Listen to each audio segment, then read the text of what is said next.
오늘 함께 나누실 말씀 시편 51편 1절에서 4절까지의 말씀입니다. 시편 51편 1절에서 4절까지 우리 함께 보도록 하겠습니다.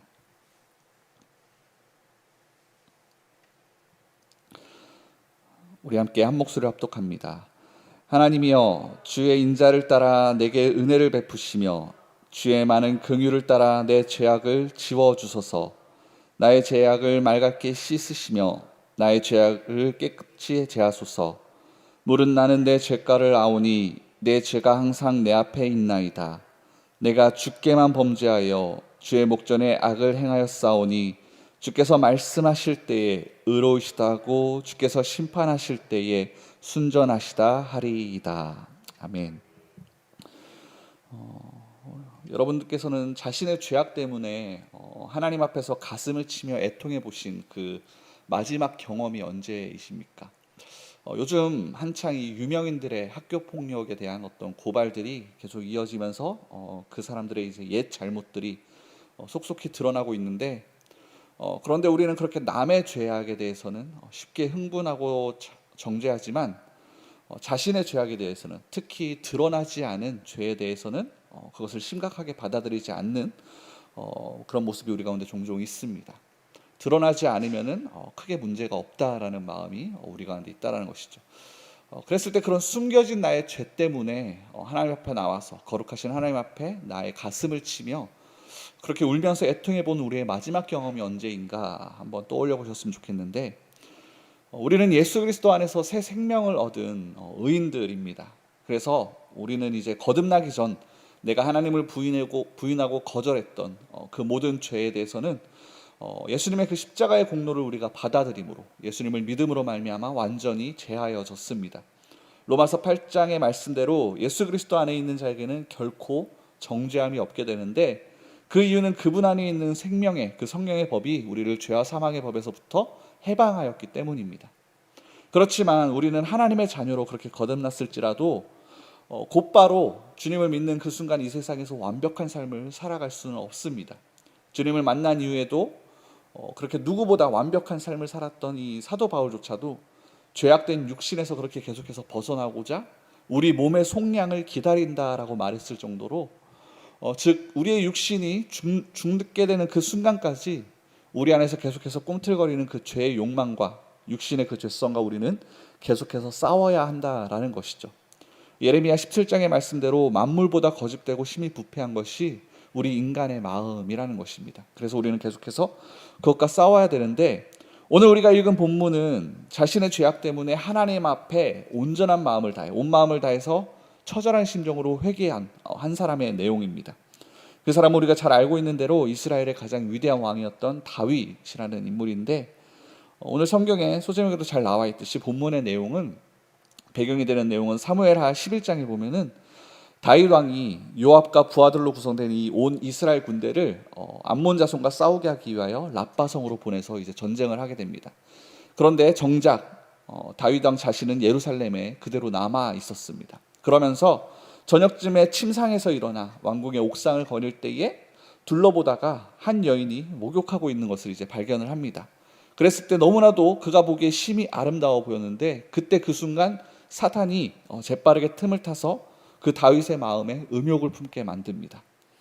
그러자 곧 다윗은 전령을 보내 그 여인을 궁으로 데려오고 동침을 하게 되면서, 그 이전까지 하나님 앞에서 그나마 온전한 삶을 살았던 그 다윗은, 성군 다윗은 이제 그의 신앙이 무너지는 모습을 우리에게 보여줍니다. 더군다나 그러한 죄악을 저지른 이후 그의 죄악을 덮기 위해서 요압에게 기별하여 햇사람 우리야, 즉 그 여인의 남편을 가장 강렬한 전장에 보내서 그를 죽게 만듭니다. 이 우리야는 하나님과 그리고 다윗 왕에게 매우 충성된 부하였는데, 다윗의 그 헛된 욕망 때문에 정말 억울한 죽음을 그가 당했다라는 것이죠. 그 후 다윗은 우리야가 죽자 그의 아내를 자신의 아내로 삼는 그런 죄까지 범하게 됩니다. 그때 하나님께서는 다윗의 이런 행동을 악하게 보기셨습니다. 악하다 여기셨습니다. 그래서 나단 선지자를 곧바로 그에게 보내시는데, 나단 선지자는 왕에게 찾아가서 왕이 다윗이 자신의 죄를 깨달을 수 있도록 먼저 비유로 이야기를 합니다.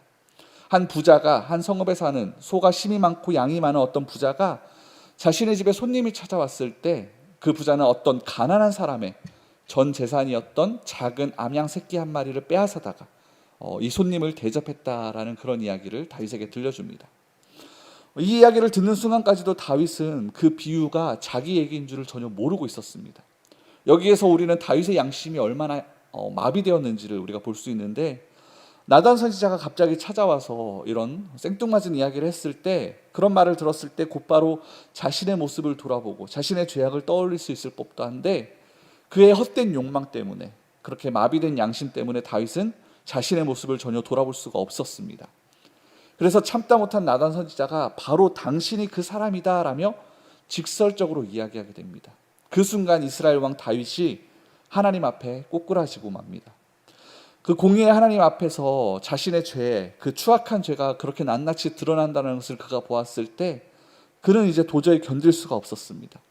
그러면서 다윗이 원래 가졌던 그런 선한 양심, 하나님 앞에 올바랐던 그 양심이 하나님의 그런 죄를 드러내시는 은혜로 말미암아 다시 한번 깨어나게 되는데, 이때 하나님 앞에 가슴을 치며 애통하는 눈물로 회개하고 기도했던 내용이 우리가 함께 읽은 시편 51편의 이야기입니다. 오늘 본문 1절에서 다윗은 이렇게 고백합니다. 하나님이여, 주의 인자를 따라 내게 은혜를 베푸시며 주의 많은 긍휼을 따라 내 죄악을 지워주소서. 다윗은 하나님의 인자심에 의지해서 죄사함의 은혜를 구하고 있었습니다. 여기 인자라는 단어는 히브리어 원어의 그 본래 의미는 어떤 거냐면은 언약의 기초에서 자기 백성에게 하나님께서 무조건 베푸시는 그런 무조건적인 사랑을 뜻합니다. 하나님은 우리를 향한 그 하나님의 사랑과 용서는 무조건적이라는 말씀입니다. 하나님은 우리의 어떤 공로를 보시고 우리의 죄를 사하여 주시는 분이 아니라는 것이죠. 그런데도 우리는 종종 기도할 때, 어떤 사람들은 기도할 때 종종 자기 스스로를 도저히 용서할 수 없는 자로, 용서받을 수 없는 죄인으로 단정 지을 때가 있습니다. 자신 안에 선한 모습이 하나도 없다라는 것을 바라보면서 스스로 그것을 괴로워하고 정죄하면서 계속된 죄의식에 빠져 사는 그런 괴로워하는 사람들이 있다는 것이죠. 물론 우리가 하나님 앞으로 나아갈 때 나의 연약함과 나의 죄성, 그런 부족함을 가지고 겸손하게 무릎 꿇는 것은 매우 중요하지만, 그 모습이 필요 이상으로 깊어지게 되면은 그런 사람들은 결국은 십자가의 은혜를 갈망하면서 십자가의 은혜를 의지하기보다는 자신의 어떤 경건 생활을 의지해서 하나님께 용서받으려고 하는 신앙으로 변하게 된다라는 것입니다. 하나님께 용서해달라고 기도하지만 자신에게 용서받을 이유가 전혀 없다라는 것만 계속 생각을 하면서 그것에 실망하고 그것에 좀 보상을 받고자 어떤 경건한 신앙생활을 통해서, 종교생활을 통해서, 종교의 어떤 형식을 통해서 나의 용서를 구하고자 하는 모습으로 변질이 될 수 있다라는 것입니다. 또 반면에 어떤 사람들은 이런 하나님의 은혜, 그 인자하심에 따른 그 용서가 무조건적이라는 것을 알고는 이것을 노골적으로 이용을 하기도 합니다. 이들은 한 주 동안 살아가면서 세상 사람들과 동일하게 마음껏 죄를 지으면서 살아가다가 주일날 하루 교회에 와서 기도하는 것으로, 회개하는 것으로 모든 죄가 용서된다라고 여깁니다. 그리고 나서 예배당 문을 나서면은 또 자기가 하고 싶은 대로 일주일을 또 살아가는 것이죠.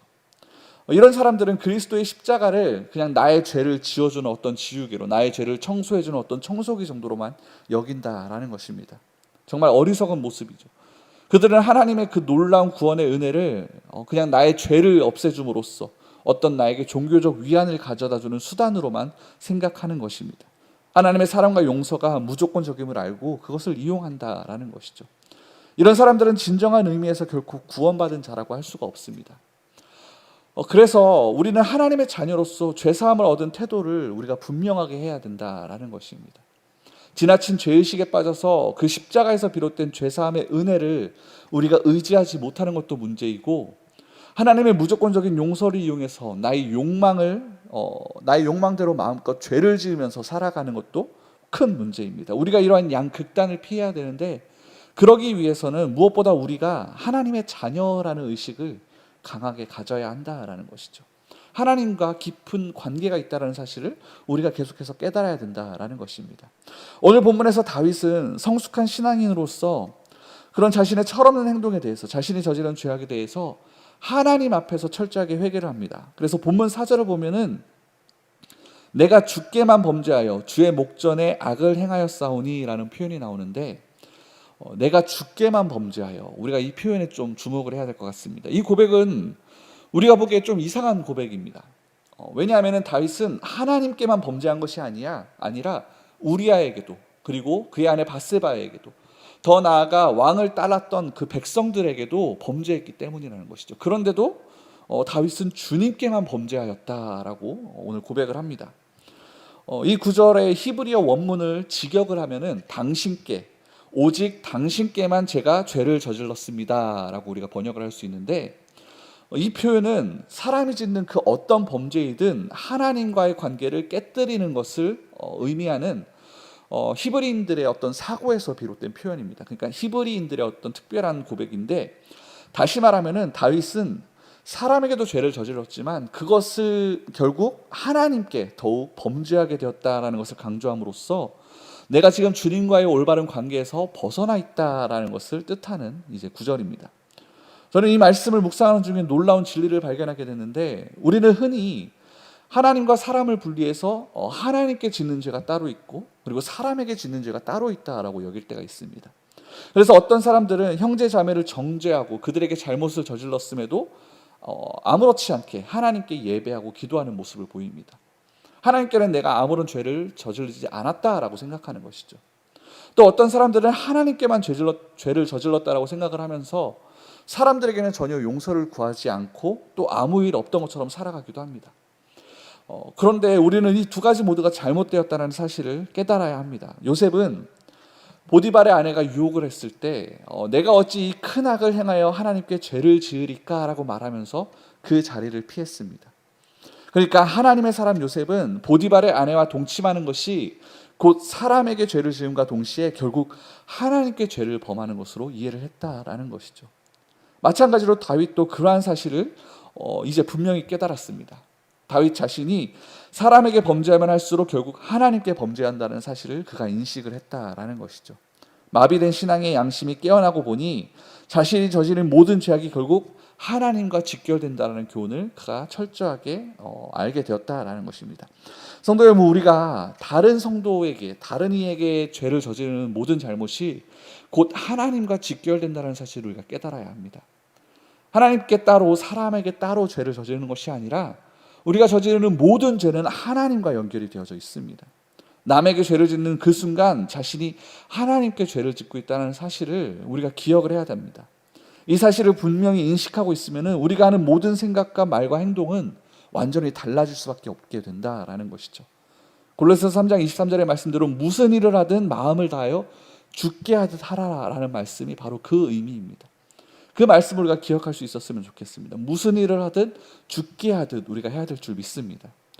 자신의 죄악을 깨닫고는 하나님께 자복하고 통회하는 오늘 이 본문의 다윗과 같이 우리의 죄를 가지고 우리가 주님 앞으로 더욱더 깊이 나아갔으면 좋겠습니다. 그리고 주님 앞에 그렇게 깊이 나아갈 때에 주님의 용서와 용납하심의 그 은혜가 오늘 우리에게 충만하게 넘치게 되길 축원을 드립니다. 그리고 그렇게 하나님과의 관계를 회복시키시는 주님의 그 은혜를 오늘 하루 가운데 힘입으시며 오늘 하루를 살아내시는 저와 여러분 되기를 간절히 축원드립니다. 기도하겠습니다. 사랑의 하나님, 고맙고 감사합니다. 하나님, 오늘 범죄했던 다윗의 그 회개의 모습을 통해 우리 가운데 죄가 어떠한 것인지 그 죄의 속성을 다시 한번 깨닫게 하시니 주님 고맙고 감사합니다. 하나님, 우리에게 있던 모든 죄악들을 이 시간 겸손하게 주님 앞에 가지고 나와 주님 앞에 내려놓습니다. 우리가 사람들에게 행하였던 그 모든 죄가 당신께 연결되어 있음을 이 시간 기억하게 하여 주시옵시고, 세상을 살아가며 우리가 하나님께 하듯 행하지 못했던 그 모든 것들 주님 하나씩 주님 앞에 가지고 나와 그것을 깨닫고 주님 앞에 무릎 꿇으며 내어놓을 때에 주님 우리 가운데 부어주시는 당신의 은혜를 이 시간 사모하게 하여 주시옵소서.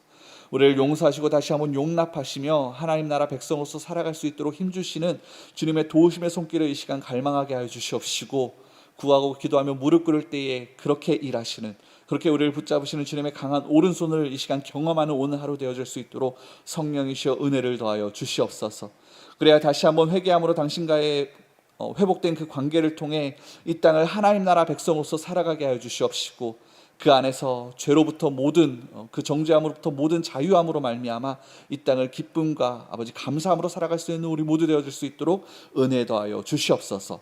이 모든 말씀 살아계신 예수님의 이름으로 기도드립니다. 아멘. 먼저